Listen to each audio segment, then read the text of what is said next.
So children in Michigan can get married because of two loopholes in the current law. One advocate says the loopholes are so big they should be called sinkholes. And now policymakers and advocates, of course, they have tried multiple times to close them and change this. L. Myers is at the Capitol building in Lansing tonight, where they hope changes will be made.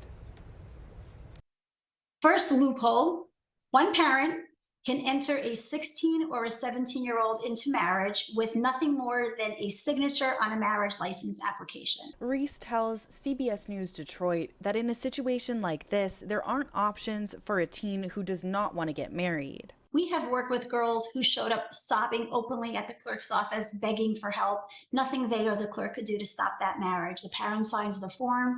That kid is getting married. That second loophole allows children even younger than 16 to get married with permission from a judge. There are no criteria that a judge is required to consider when deciding whether to approve a child marriage petition that a parent submitted, and the judge is not even required to interview that child. Those are loopholes that allowed more than 5,000 children to be married in Michigan between 2000 and 2021, according to Unchained at Last. Efforts had been made in the past to change that.